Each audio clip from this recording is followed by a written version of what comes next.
Women Innovators. Interviews with women with big messages and big missions, sharing their stories to inspire you to live your passion and step up to make the world a better place.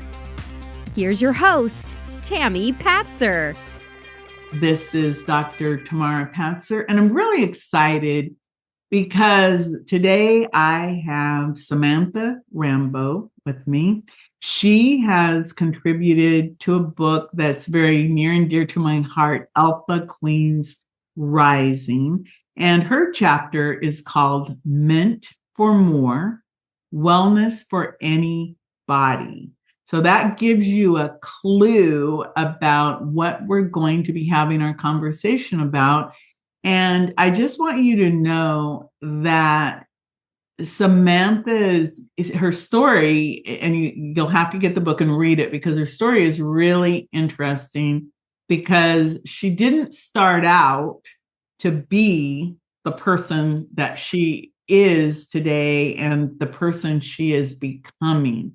So this is one of those stories that you just want to lean into and listen to because it shows you how someone can take their life situation and make a decision and apply it. And I wish that I had known what Samantha discovered about the fact that even if you have a child, you can still go to school. And she even had her child live in a dorm with her. And that's not even the big part of the story. But anyway, welcome. Thank you. Thank you so much for having me. Super excited to be here. So, Samantha, let's start with what you are doing now. I think it's really exciting what is going on with you right now. Yeah, so right now my focus is just growing the Wellness for Anybody app, which is really which is going to help bridge that gap between leaving the doctor's office and then how do I go home and manage my disease? How do I get healthier? So there's always that delay between doctor's appointments, and there's really not a lot of resources that providers hand patients before they leave. So I am that solution that providers are going to be able to hand to their patients before they walk out the door. And I can tell you right now that is very much needed because I'll just use me as an example. How many times have I sat there and the doctor will say to me, okay, well, this is the situation. You need to do this, eat better, take your vitamins. Here's your prescription. Or maybe there isn't a prescription, but, there's just instructions. And then you're like, okay, what did the doctors tell me to do? And you can't remember. Or maybe you're the supportive other in a relationship and you're trying to understand what it is that your loved one needs. So tell me more about this. You said that you've created Wellness for Anybody and it's an app. So what does that really mean? Yeah, so real quick, the big inspiration for doing that was everything you just said. Patients or even loved ones walk out, they have no idea what's going on. They find themselves stuck Googling, looking at all sorts of weird things to kind of help support them. So when I was working in primary care, I saw that and I really wanted to be that person that was providing more support for my patients because I saw the more support they got, the better results they were getting. And then I was hearing stories over and over and over again. I felt lost. I didn't know what to do. I just didn't know who to reach out to. So that was really why I started it. And I just wanted to make it accessible and easy for patients and providers. So we all know when we walk out of a doctor's office, usually they just hand you usually a stack of papers. And it's like, okay, like you said, drink your water. It's all stuff we know. Eat well, sleep better. But it's like, how do I incorporate that into my busy life? How do I even talk to my doctor? So it goes beyond just actually teaching people about their chronic disease. I really want to also incorporate mindset, videos on questions to ask your doctor, how, like what your labs are, in a very, very easy to follow format. So in addition to the app, there will be live support. So I really just want to be that go-to person that providers and patients are both asking for. So people don't feel alone on their journey. I felt not only the app is a really good instrumental tool, but I think live support is also very important to people. Some people do better in person and with live support versus an app. Some people do well with an app. So I had want to adjust to all different types of learning styles. I have a dyslexic dad who's also going through prostate cancer. So as you can imagine, it's very, very hard for him to understand the complexities of healthcare. And while I personally have not had a significant illness myself, I have dealt or worked with so many people that have, that it is complex. And my daughter has her own health issues.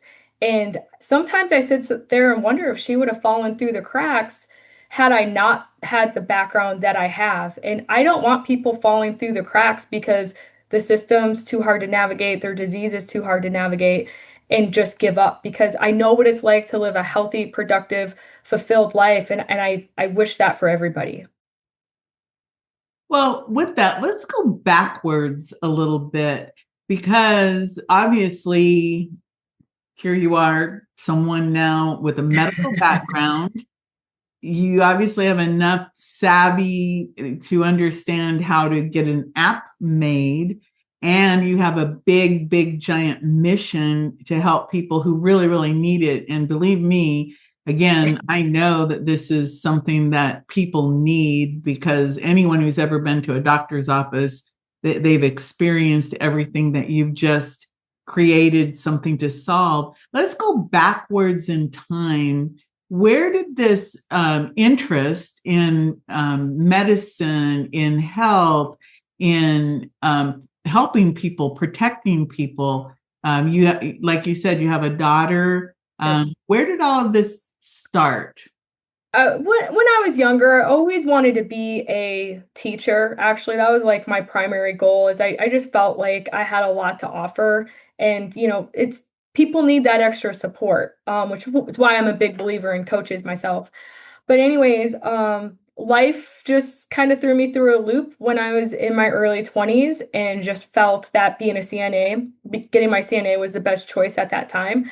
And a lot of people, now mind you, I was like so big on being a teacher, but a lot of people were always like, you should go in the healthcare field. You're really good with people. You have a big heart. Like, you should be in the healthcare field. And I was just like, man, I don't know about being a nurse, blood, needles. Like, it was an intimidating profession, even though people were telling me to do it. And then when I became a CNA, I was working around people in very intimate personal situations too, even as a CNA.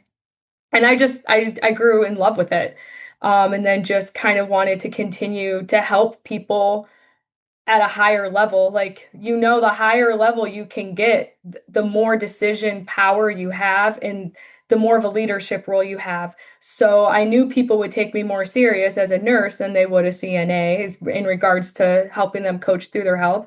And then when I became a nurse, I knew I'd be taken more serious as a nurse practitioner over a nurse. So that's just kind of where my journey started. I was a CNA, loved it, and then just loved being a nurse. Was a nurse for a long time before I got my nurse practitioner, but each level got me more experienced and able to make me a better version at the higher level. So I really appreciate all of the experiences I gained at all the different levels throughout this healthcare journey. So I wanted to go a little deeper into that. Who you were you? I mean, I've heard. Yeah. I personally, if I ever entertained the idea of being any healthcare provider, my mother was ill when I was a teenager. It quickly dissolved into, nope, not interested, never would do that. And then I knew people who were CNAs, and that is not a glamorous job at all. That has to be the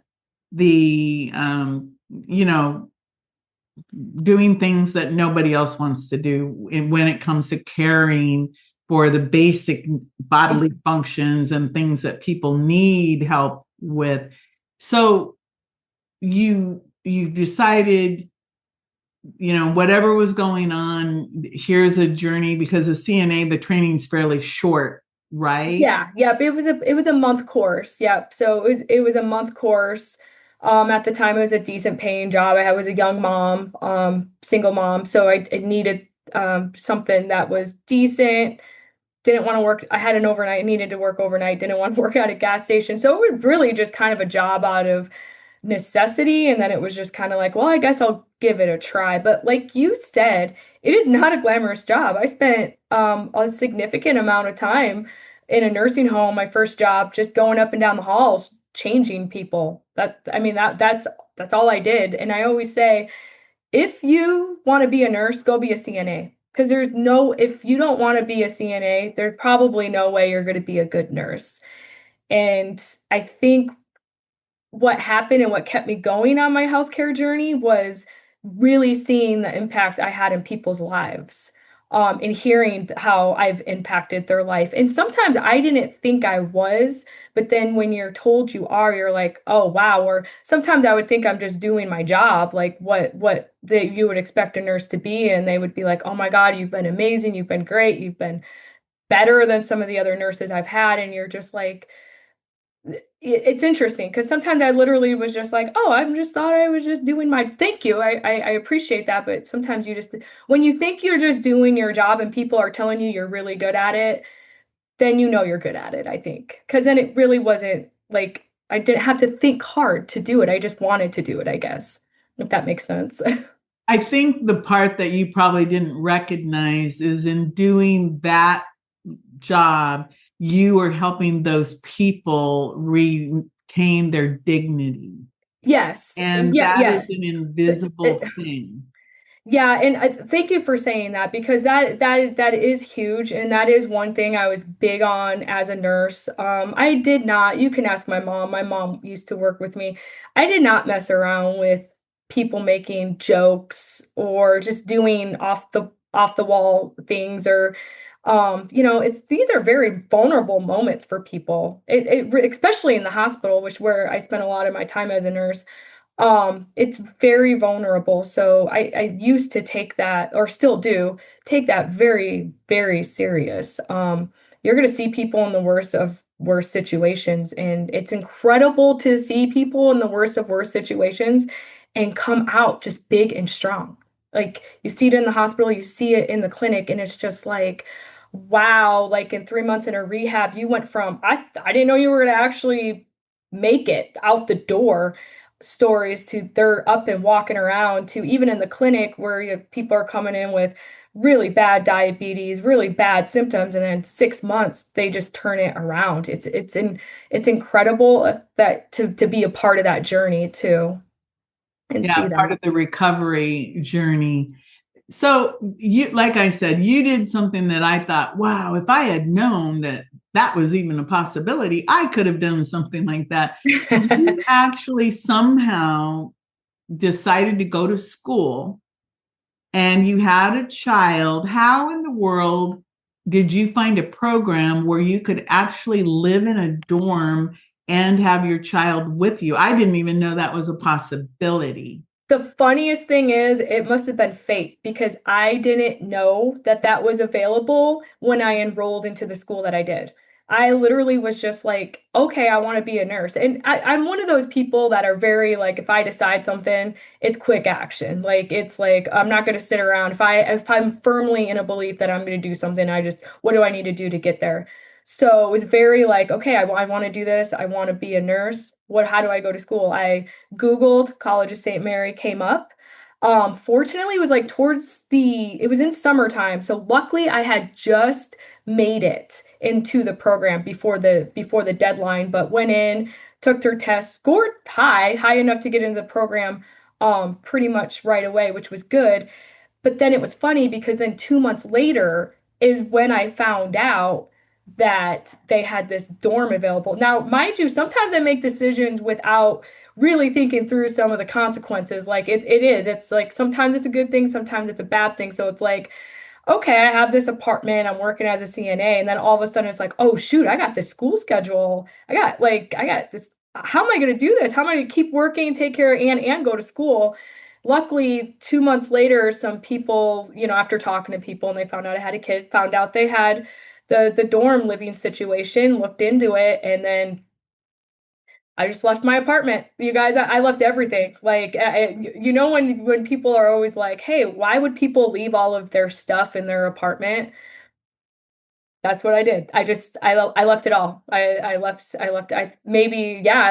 except for like clothes and stuff, but literally left like everything and moved in like within 3 months and stayed there till I was done. So it was a great opportunity, and I would have probably made it, but it was just easier for me, and there was more structure, there was more support. The college was amazing. My daughter had more support. She was around kids her age. So it was a good thing for me. Well, the reason why I wanted to bring that up, because I want other people to know that even if, you don't have any money, even if you Yeah. have children, no matter where you are, you need to, like you said, you take action, and then it's like everything unfolds for you. Because Yeah.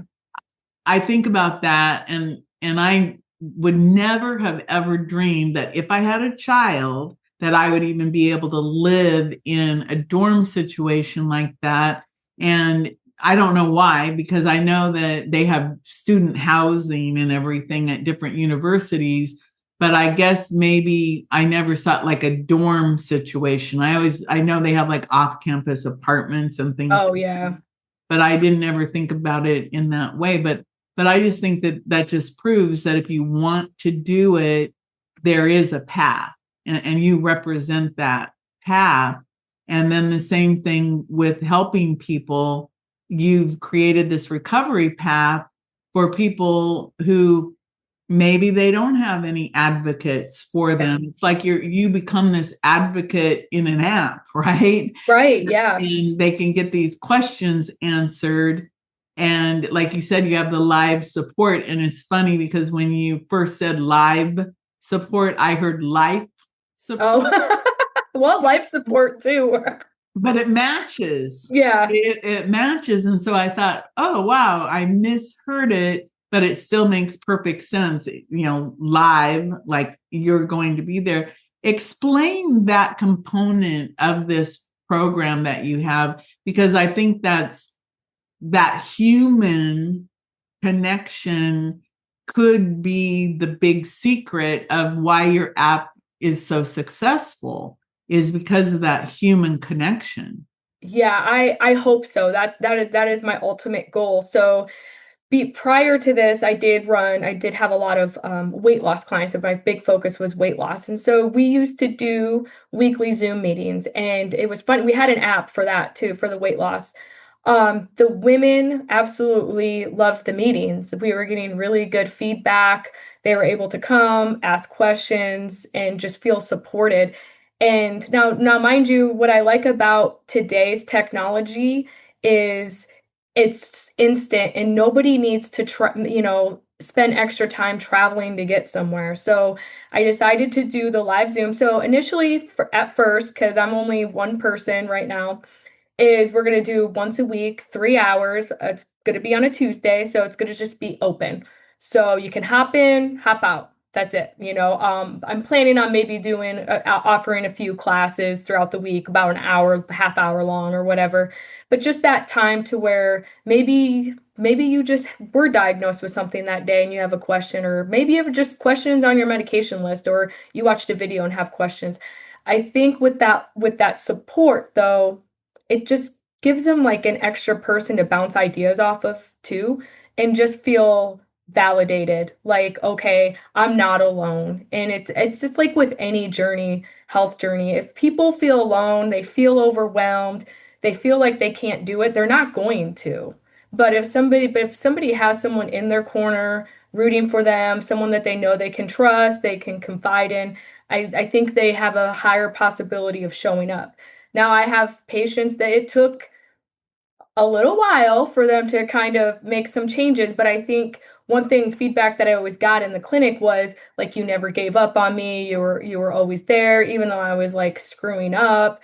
It might have taken 6 months for them to just finally be like, you know what, I am meant for more. I can do this. I do got it. But there always had to be someone in the background for them. And I had plenty of people in my life doing that too. Otherwise, I might have just given up in school. So it's like any journey, health journey, school, career, anything. Like, I really feel you need support. Anyone can look at an app. We all know that.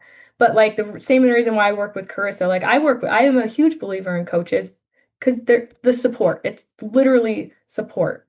And so the goal is, as the business builds, is to have live Monday through Friday, 9 to 9 support. So when people are walking out in an office, they can literally go home, log on, and talk to someone right away. That is the ultimate goal. I like that because, again, right now we live in this high technology environment, and people really need that human, even if it's through a Zoom. Even if it's through a Zoom, doctors, a lot of them, because of whatever reason, you're lucky if you sit for 2 hours, but you get 15 minutes. Yeah. If you're lucky. Doctor. and yeah, they're in and out, and they don't always explain everything in great details. They might say, "Oh, here you go. Here's your prescription," and then there you are. And you mentioned Carissa Adkins, who's your coach mentor, and she's the reason that you were featured in Alpha Queens Rising. And tell me a little bit about when you speak March 19th at the live event in Omaha, Nebraska. What will you be presenting on that day? Yeah, so for any of you that have read the book or going to read the book, the event speaking will be what happened, the story behind that story. So what led up to the moment I did go to college, and what choices and what things I was faced with that. And then it just goes over the RISE framework that I've kind of created when I was doing the book and doing a lot of self-reflection. It was like, what did I learn from this journey, and how can that help me moving forward? How can that help other women move forward? And it's the RISE framework that that I'm going to address and kind of give some steps on, kind of what to do from there, and how to stay on track and overcome those really, really hard times. Because everyone has hard times. It's interesting to me. I love people. I love studying people. It's interesting to me how different people respond to the same situations. And I really feel like after I've been doing this journey and working with people in their health, I really have come to believe that a lot of health situations is probably not so much diet and not so much food. It's probably more overwhelm, stress, not being able to handle curveballs when life is thrown at you like curveballs. And so I really want to teach people that framework that you can use in like any situation, whether it's health, whether it's financial, whether it's relationship. So, because remind, like I said, I've never really had this big, huge health journey I've had to go on myself. But like, how do you keep people from self-sabotaging themselves? Because self-sabotage would have been very easy for me to do while I was on my journey, even before I got to the college.